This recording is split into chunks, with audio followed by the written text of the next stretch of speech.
Okay, let's talk about interlinking. Interlinking is another form of increasing interactivity. One of the best examples of interlinking is Wikipedia. They interconnect all of their articles, or at least wherever possible. In this picture, the blue links are to the other articles within the Wikipedia domain. The same goes for your pages. You will want to interconnect your articles by highlighting keywords from other articles. This increases engagement and lowers bounce rate. Again, this applies primarily to information-based sites. When running an e-commerce or affiliate site, your message should be focused. Crossing up the strategies can often have diminished results. However, an informed visitor that does all of their research in a controlled environment, namely your website, can easily be converted to a buyer and a raving fan. One of the strategies that we've used over the years in order to get top rankings is to look at the top 10 sites and simply see what they are doing. Are they article sites? Are they large corporate sites with hundreds of thousands of pages? What type of additional content are they offering the user that they may not be able to find anywhere else? Then, once you have that information, simply replicate all of the items that you can on your website. The thought behind this is, if Google can find all the information they are currently finding on other websites within your website, then they might as well rank you number one, right? You do need to make sure that all of your supplicative content that you're including is related to your primary topic. An example of this would be if you're offering to buy houses quick in St. Louis, you wouldn't want your supplementary content to be about owning your own vending machine business. Dynamic navigation that lists other content available to the user will increase your user engagement by around 5 to 25% depending on how you do it. YouTube is an excellent example of dynamic navigation. Each time you go to YouTube, it doesn't really matter what you are searching for. They will most likely show you 2 to 3 other topics that you might be interested in as well. A great example of this are the conspiracy theories. YouTube knows that if you're interested in chemtrails, you probably also question the official 9/11 story. So what did they do? They display videos related to both subjects down the right-hand side of the page. YouTube is probably the very best at dynamic navigation. Think of your website as a YouTube page. Are people on a linear path that brings them in and shoots them out? Or are they spending hours and hours on your site consuming content, buying products, and self-educating? Another good example of dynamic navigation is Amazon.com. Have you ever seen this one located beneath a product?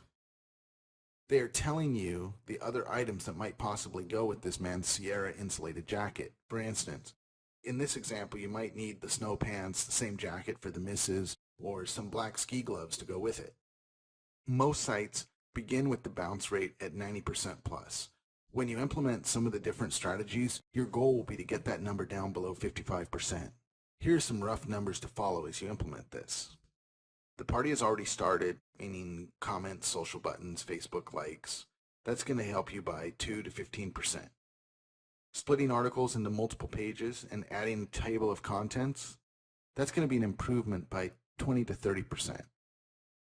Interlinking your pages with anchor text within your articles, that's another 5 to 25%.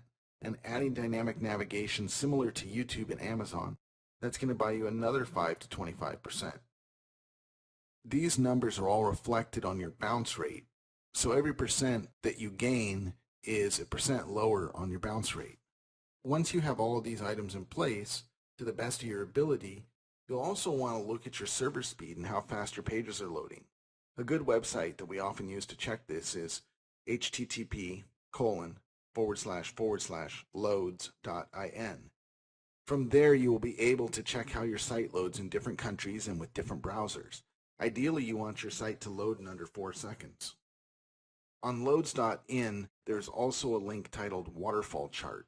Clicking that link will tell you how many seconds each element of your page is taking to load.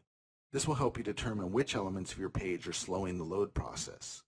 I know a lot of these processes can seem focused around Penguin and Panda updates, but really, these 2 updates completely changed everything we know about SEO.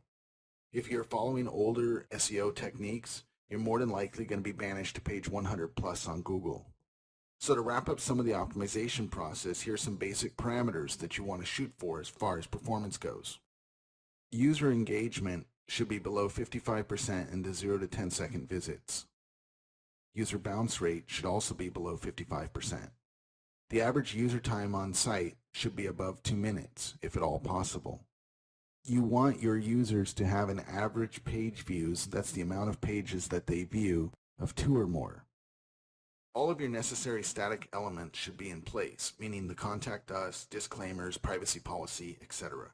Your website code should be clean and free of broken links, such as divs, etc. Your website should load in under 4 seconds. Once you have all of these items in place, your next job is going to be to sit back and see what happens. Getting these items handled now before Google's next major update will ensure that you either keep climbing or maintain your rankings in the future.